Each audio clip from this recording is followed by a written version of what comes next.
Okay. Don't hit keep it started, right? Okay, so you hit record. All right. You're recording. All right. Ready? I want to do this like cool intro thing where I like come out of the trees and I'm like, "Hey, there I am. Hey, welcome." See, that's how we're just going to keep it like that. Hi, it's EddieIfft. Welcome to my new podcast. This is Crocodile Dumb Eddie about my love for Australia. And I want you to watch every episode of this. We only filmed about 4 of them with some of my good friends, comedians from Australia. And I want you to know that I'm coming to Australia. That's right. I'm doing shows in Melbourne on November 22nd. November 23rd, I'm in Sydney at the Comedy Store. Melbourne, I'll be at the Comics Lounge. Melbourne Comics Lounge on the 22nd. 23rd, I'll be in Sydney, Australia. And then I think it's like, is it the 27th, the 28th? I don't know. 27, 28, 29. I'm in Wollongong. I'm in Adelaide at the Rhino Room. And then I'm I think it's like the 20. I don't know. You're going to have to look on EddieIfft.com. But I'm in Brisbane at the Sit Down Comedy Club. So you can get your tickets. Pre-sale starts November 19th. November 20th, they all go on sale. So if you want to get the good seats, go to November 19th. No, oh, September 19th. September 19th. September 19th, the good tickets go on sale.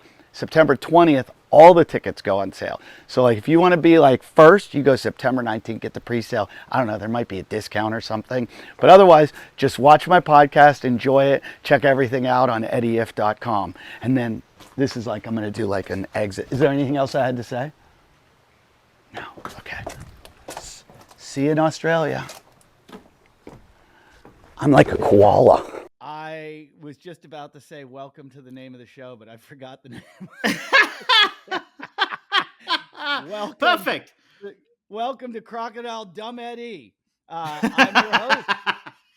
And tonight, today, whenever, midday, arvo, evening, afternoon, dusk, dawn, whenever you're listening to this, my guest today on Crocodile Dumb Eddie is an old pal of mine that I've known probably. I can answer this question by how long have you been doing comedy? Well, pretty much, yeah. I think I know. I remember our first meeting, but yes. Yep. So I've got Dilruk. Dilruk, why don't you pronounce your last name so I don't butcher it? It's pronounced. I forgot. It's the same way I forgot your name of your podcast. No, it's Dilruk Jayasinha. Jayasinha is But how you that's pronounce how it. I would have pronounced it, but I didn't want to do it wrong because then You don't want to get people cancelled in Colombo. It's Yeah. it's very. People- the first thing they would say is like, Eddie, if his name was a white American name, he would get it, but because he's a What? racist, Yeah. What's the heritage of Ifft? What's the background there? it's German.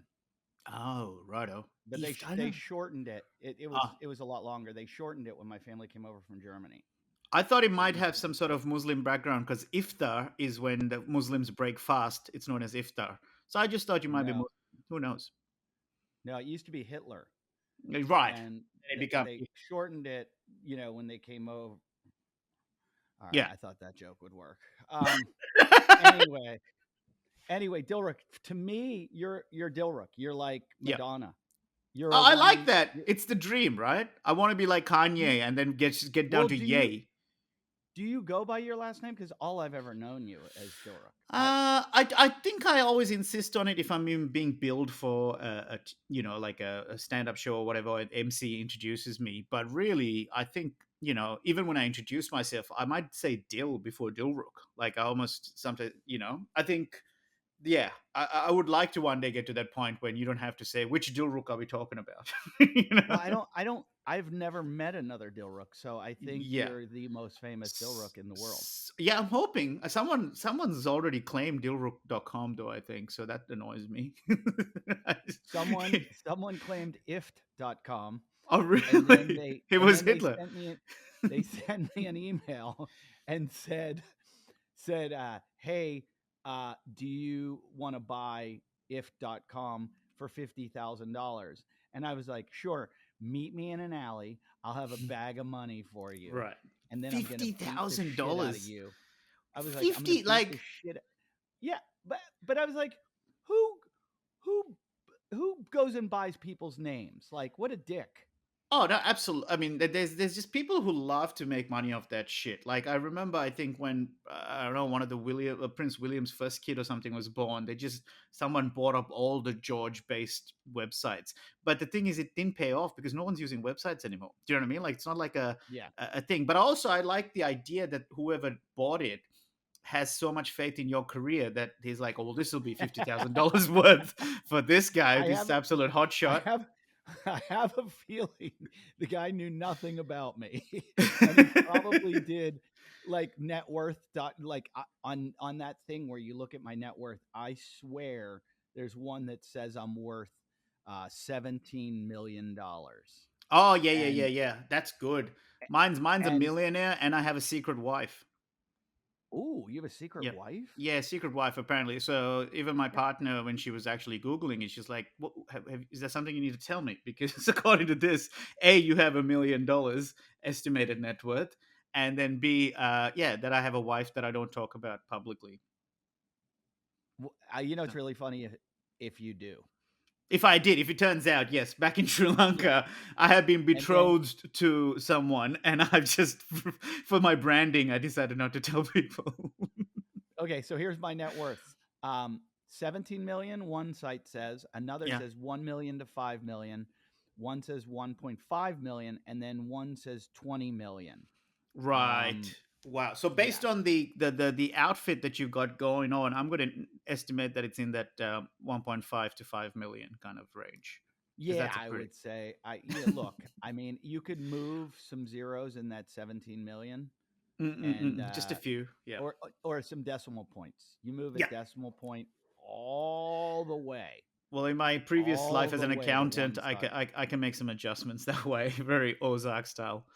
But Um, that's I why I got to thought ask the about the guy. name of the pod. That's first of all amazing. Like, just thank you for sharing so much joy with the world by naming the pod Crocodile Dumb Eddie.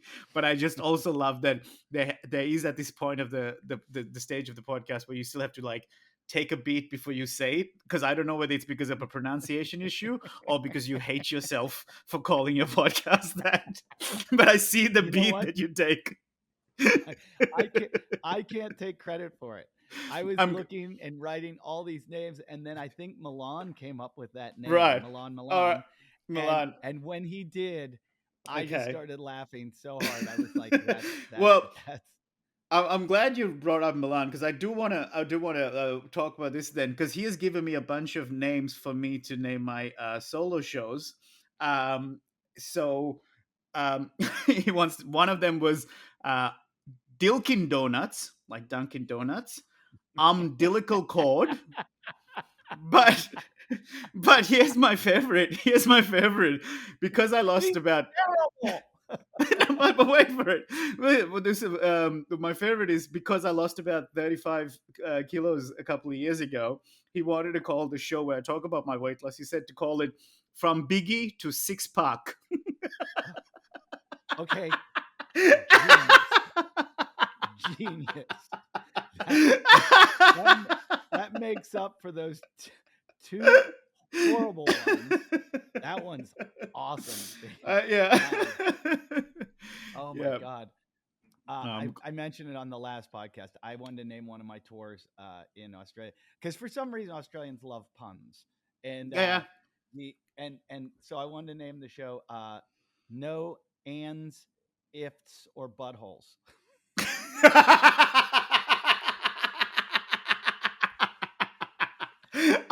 Please, please, please go Uh, ahead with that.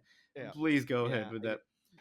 I think I sent the poster that I had made to my promoter, and she was like, "No, it's not going to happen." And I'm Is like, this a "Come rumor? on." What, have you worked with this guy? I don't know if it's a rumor or if it's true, but as a performer, I think from the UK, who came to Melbourne one year, and his name is Cunt and the Gang, and spelled with a K.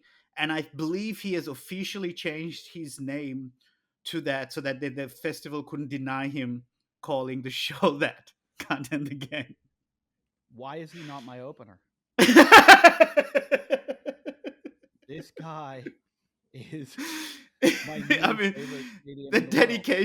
dedication to the bureaucracy, because he goes, if he puts the like a swear word, they might knock it back. But it's like, hey, if it's my official name, you're being culturally insensitive.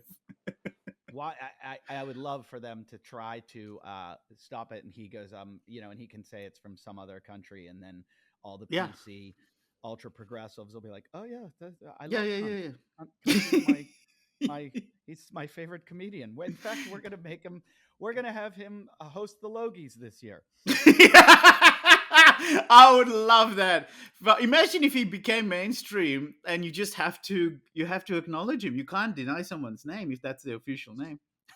So this show is about my love for Australia because I am absolutely obsessed with Australia. I love it. It's my second home. I wish it were my first home. I might come there. I might become a citizen if Donald Trump gets elected again. I Yeah, said that right. last time, but Yeah. I didn't move. But uh, one of my favorite comedians in Australia is a guy named Jimbo that has Gary the Goat. I don't think. Oh, as in the video. Yeah, yeah, yeah, yeah, yeah. Jim. Yep, yep. Oh, oh my God. Oh my God. Um, And he doesn't play pubs. He plays like people's backyards. He plays gigs and apparently Gary died. Gary the Goat died. But I oh, wanted to bring him to America and open for me in America. I was like, this would be great if I can bring this guy on stage, him and his goat. yeah. And I'm just like, hey, this is my friend from Australia. But couldn't they And do what they did, like with Skippy the kangaroo and stuff like that, and just replace the kangaroo because it I was think never the he I one? think he did I think he did replace it. Yeah, But right. I forget which goat. The one he replaced it with, I think he always calls a cunt. He's like, "Why are you being a cunt? Stop being a cunt." What's the for those of who might not know, who are listening, in the history of Gary the Goat? So it was a video that went viral because what was Gary the Goat doing? Like, He was on Daniel on Tosh.0, but like he right. was viral even before that. He Okay, was okay, viral way okay. before that, Right. and And then he started he would doing backyards, he would do he would do the gigs backyard everywhere, circuit. pubs and just like the places in the bush that you never knew there were comedy gigs going on. Hmm. He was doing them, Are and you like as he fucked up like as me, forced. where your brain starts going, "Oh, I kind of want to do some of these gigs just for the experience." Like how, yeah. Every time I hear of a really messed up My setup, I'm like, I just want to have a go. my my buddy just did a show in San Luis Obispo last night in a barn where the guy charges like $20 all you can drink, and there's just chairs set up. It's like totally illegal. And he's like, the sound's great. The crowd is like so hyped for comedy. And I All was right. like, oh my God, that's the only place I want to ever perform. And then I was like, wait a minute, I would be poor if I Yeah, did yeah, gigs like that. yeah. But It's like but you want the story, but you don't want that to be your only story. Like you just want like a slice of it, and just go, "Oh, I've well, done that." speaking of stories, we should talk about how we met, Yes, which yeah, is how many yeah. years ago did you win Green Faces? So that was 20, it was the heat of Green Faces that I won. So it was 2013, I believe, or 2012. One of the two, somewhere Oh around yeah, it was then, the and heat to go to the to the go finals. to the right. Yeah, and you And were the I happen to host. be yeah. Yes, and I'm this is in Canberra, so as like a new comic, it's actually a really huge gig for a new comic, because unlike Raw, which is a big national competition, anyone can go, it's open access, whereas with the Green Faces gig run by A-list, who book tours here, they it's hand selected, you know what I mean, like you kind of feel like it's a badge of honor to get, and it's your almost, for so many of us, it's our first interstate gig, so it's like you feel like you're on tour, and there's six of you that drive up there, and it's really great fun. But the thing is, this was back in my drinking days. I've been off the grog now 6 years, and I always had a very strong rule about never drinking before the show. But as soon as I finished, I'm like, well, I might as well catch up to where everyone else is. And I was pretty drunk for most of it. And then I ended up winning the heat. And that's when I was like, well, fuck, let's just blow this shit right out the water. And I got super plastered. And then maybe from there, you can tell the rest of the story as you remember it. Because you might have a better sense of it. I just remember showing up and I didn't even know that I was hosting, or I come in and they're like, "Oh, you're hosting Green Faces," and I was like, "What's Green Faces?" And they're like, Yeah. "Oh, these comics." and I came in, and you guys were all, and I was like, cool, and everybody was great. It was like because everyone, to get in that is pretty Uh-huh. hard. So it was a pretty tough competition, and you smoked the crowd. Like you won the crowd over, and Oh you yeah. just That's the slayed thing. them. That's the thing about that competition. It's voted by the crowd. There's no judging panel. And you slayed it, and you went from being like the funny guy in the room, like everybody's like, Dill, he's funny, yeah, with all the other comics, like the attitude before the show and the attitude after the show completely changed. Wait, what like do you mean? like you guys were all best friends. You guys were all best friends. I wasn't. I then- didn't. It didn't go to my head, did it? Straight away. and then the show's over, and you're fucking like want to party like a rock star, and there's 5 other dudes there that are like, and Well, they've I gone think. from being your they've Yeah, gone from being your best friend to like plotting your death. yeah, yeah, yeah. And I've got to No, share like the room with them as well. That's the thing. Like this Yeah. is early stages where there's like 4 of us in the one And you're like, room. I'm buying for everyone. And You're like, let's celebrate. it's life is good. How good is comedy? Meanwhile, someone else is tanked for 10 minutes. There's a 4-way tie for the loser going. All right. I will cop this on the chin because probably didn't have my. I think it was my first win ever. In comedy or in life. So and you were on top of the world, and I Yeah. get it. But in most places, the winner goes off with like his crew. Yeah. You were stuck with the losers. Yeah. And so drinking, like you're drinking to celebrate, they're drinking their misery away. and I'm consoling these guys. I'm sitting there like talking to each one of them going, no, man, you're really funny. You got to keep it up. Like it's not the end of the world. I've lost a million competitions, like it's, and you're over there like, who needs another?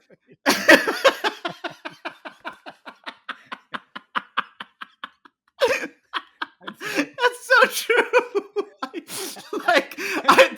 I think from what I remember having a thought like, not everyone's like up for a big night tonight. Why is that?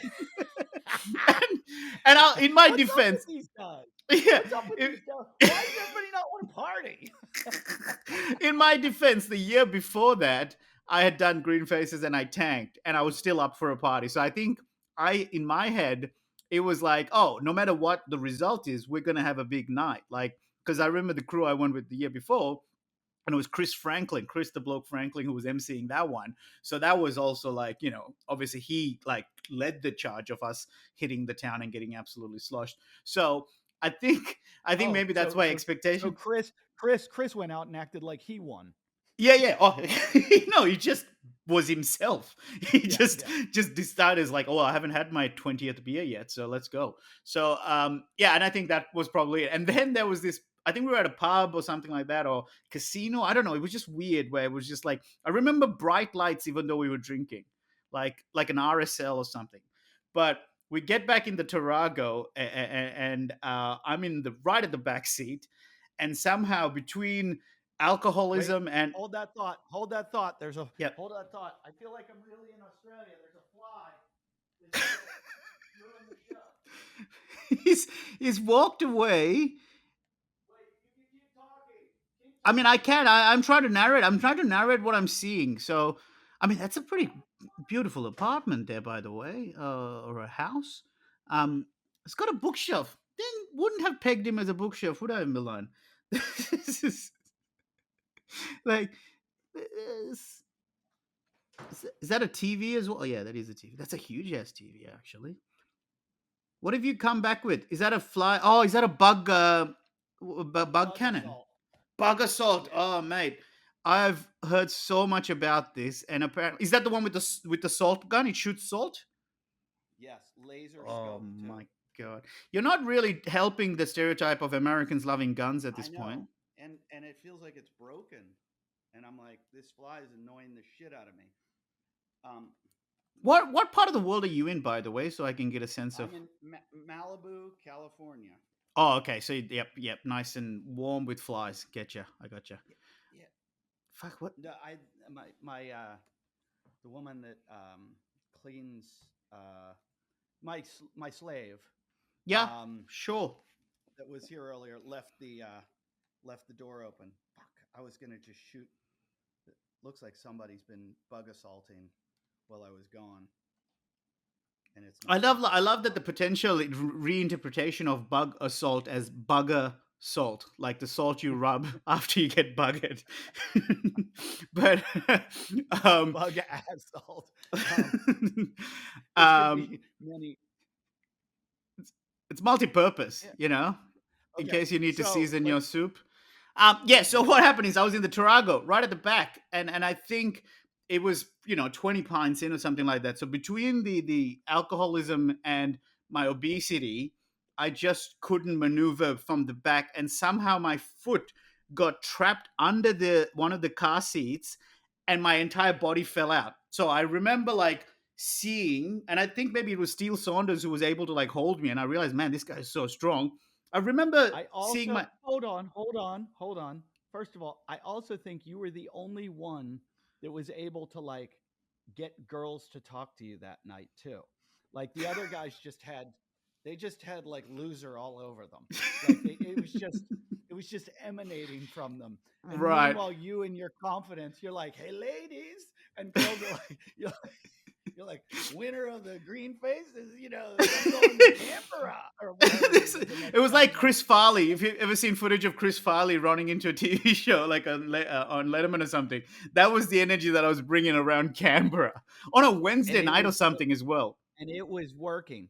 And you were like, and I remember everybody like wanted to go home, and I was like, all right, we are in that van, Yeah. and I'll never forget. You had on like dress shoes because you Yes. were dressed Yes. very nicely. You Yeah. had Yeah. on like A suit like a sport jacket. coat, Yep. yes, Yep. Yep. and And and dress shoes. and yes, and you were so drunk, and you fell out of the van, Fell and out of the. your foot stuck between like the seat, like the bar that holds the seat down to the floor, and the wall of the van. And That's it. You've I nailed can't it. Yeah. I can't describe how badly it looked.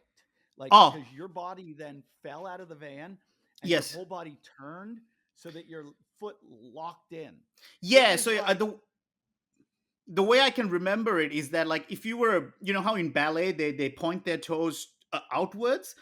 I felt like mine was pointing inwards, but it was like 90-degree. Like I'm looking at a yeah, straight leg, but my foot is like facing, like bent towards me almost. yes. It was And it horrific to look locked at. in. And so the only way that we were going to get your foot out without chopping your leg off Yeah. was that we had to lift you up. Yeah, We had to that's lift you right. Oh my back up. god. Yeah, so there And was a couple of you having to like lift me up, and then someone else having to like maneuver the leg around. And I think it was you and Steele Saunders who had the strength enough to lift me, because that's like 125 kilos just on torso alone. but I think Man. I think I think one of the comics was like, "Oh, mate, fucking leave him."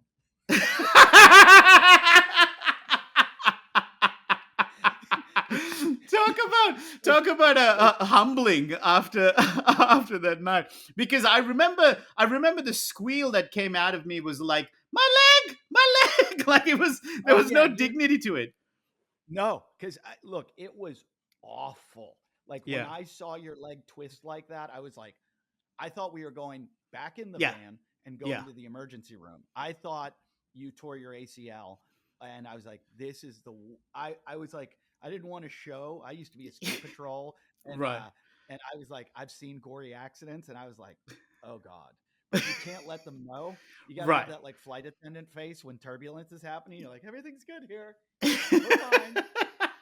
Yeah. And that's what I like. I look at your foot and it's going the other way, and I'm like, nothing to see.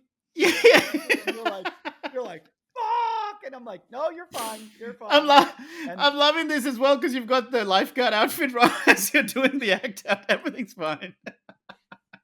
Oh man. And so weirdly, surprisingly, made a pretty decent recovery. Like 6 years later, I ran 42 kilometers in a marathon, so I couldn't have done too much damage at the time, but it You looked didn't. so much worse. You didn't just run 42 kilometers in a marathon. You smoked me in a 5K Oh once. yeah. I forgot. I forgot. That's the last time we hung out. So these I will bookend. never forget that ever because I remember because thinking, "Fuck, he's competitive." Because I want I a thought, fucking rematch. well, you can get one and win because I don't know if you know this, but in April I had a heart attack, Oh and my I god. yeah, legit, like a proper one. And so now my fitness, I'm slowly getting back into it. But yeah, I think we I wonder if that comic that lost you in green faces when he heard you had a heart attack was like, "Oh, fucking good night." I reckon there's a couple of champagne corks been popped at the kebab Yeah. shop or wherever the fuck they're working now. Okay, we're gonna get to your heart attack. We have so many segments on the show to do, but I Yeah. need to hear about the heart attack.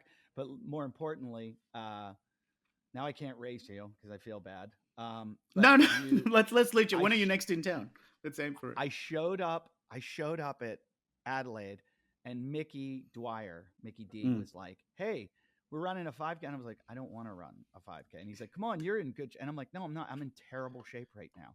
And he's like, "Oh, you can do it easy." And I was like, "I don't want to do this." And he's like, "Come on, come on, come on." And I was like, "All right." So then I get there, and I see these guys that are friends with Mickey that are all like professional racers.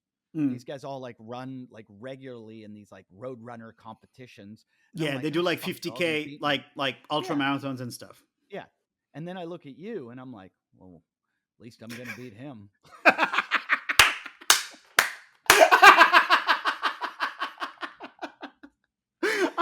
I would be offended, but no, I'm actually proud of that. Like And I love like setting the expectation off, especially when I do those 5Ks or when I was fitter. It was nice to just smoke people who are more ripped than me.